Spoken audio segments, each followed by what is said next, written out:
in a variety of simple boxes, and moving frozen foods over long distances was simply out of the question.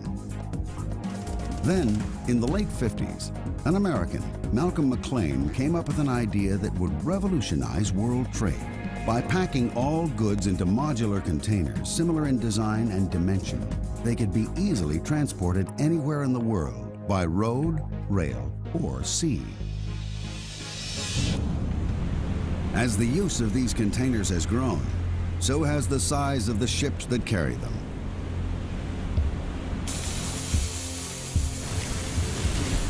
The Atlanta is one of 12 SX-class ships built for OOCL by the Samsung shipyard in Korea. It took over 8,000 workers nearly 9 months to build her, at a cost of over $150 million. She is the largest ship ever built when she was contract. And she had been installed the largest main engine when available in that time. For the engine power that he was given, for the speed he wants, he's done, for me, a great job. When first launched, the SX class held the world record as the largest container ship ever built. We use the high tensile steel to get the minimum light ship weight so that we can maximize the cargo loading capability. It's that combination of high tensile steel and the design of the hull that gives the Atlanta her enormous load-carrying ability. This that runs the full length of the ship is a very important structural member for stresses, because you must remember there's so many big openings that the ship is bending all the time. In this area, when you've got 95,000 horsepower pushing this ship, the pressure is enormous. You can see that the frame structure is very heavy. So this is a high stress area, especially in heavy weather. The real pride of the Atlanta is the power plant. This is one of the world's biggest diesel engines. A 12-cylinder turbocharged monster. Its sheer size is breathtaking. The engine fills a room 6 stories high, 6 stories of incredible power. The engine peaks at 104 revolutions per minute, but generates a mind-blowing 93,120 brake horsepower. That's over 700 times more power than an average family car.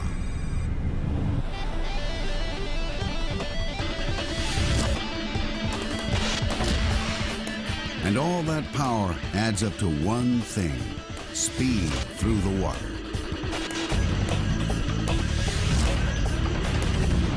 She can average nearly 25 nautical miles an hour. That's fast enough to water ski behind, as long as you can handle that huge stern wash. While at sea, the Atlanta can notch up over 570 nautical miles a day. But a speed like that comes at a price.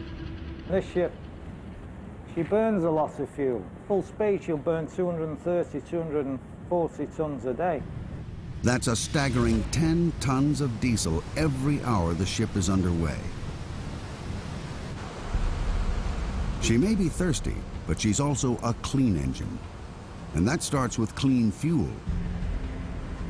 A series of filters remove impurities before the diesel is pumped into a holding tank and heated to 129 degrees.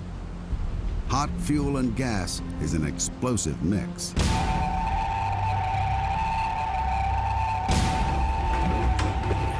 Number 7 cargo hold, number 7 cargo hold, the fire alarm's gone off. No other sound strikes fear into the heart of the mariner like the fire alarm. Starboard side, bay 1, starboard side. Let me know. A fire at sea can spell disaster. A small spark can soon become a fireball. The crew have to be ready to act in an instant. In the ocean, you're on your own. You've got nobody. You've got no shore facilities, no emergency services, We just rely on our own training and our own emergency services. But a fire is the worst. In an emergency like this, First Mate Jonathan rallies the crew. The captain calls the shots. We are now proceeding forward for investigation. Aye, aye. On deck, please. Getting it right can mean the difference between survival and disaster. Both those are ready. Okay, I'm going to start the emergency fire pump. I got that.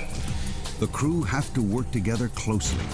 When the emergency pumps come on, they come on strong. Seawater is pumped onto a fire at a rate of over 4,000 liters per minute through high-pressure hoses. Training every Saturday afternoon, 2 hours of training every Saturday. We have fire drills, forward, galley, accommodation, all over the ship. Within a space of 3 months, we'll have covered every part of the ship on a fire drill. And 95% of all fires at sea are in the engine room. Meet me down at the CO2 room. The CO2 room. You read over? No copy. Each week, the Atlanta's crew carry out an intensive fire drill. A fire in the engine room is the most dangerous of all and cannot be fought with water. Fighting an engine room fire requires a different strategy.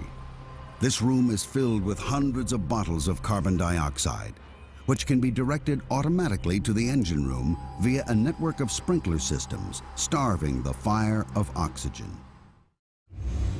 The Atlanta has been powering her way towards Singapore, with Captain Llewellyn determined to keep her on schedule. The Atlanta's ability to maintain her top speed is thanks to her revolutionary propeller. This 85-ton, 6-bladed piece of molded alloy spinning at just 104 revolutions per minute provides enough thrust to drive her forward at 25 knots. Sitting behind that propeller is a huge rudder that plunges nearly 12 meters below the surface of the waves. It's roughly the same size as a double-decker bus. And with a surface area like that, the captain doesn't want it angled for too long. A rudder at an angle causes drag, which slows the ship down. You need to keep the rudder movements to a minimum. So I like just to keep her within 1 degree on either side, but that depends on the sea conditions. Big swells, big following sea, you can't do that. At the moment, the sea conditions are perfect for steering a straight line to Singapore. ETA, 0700 hours.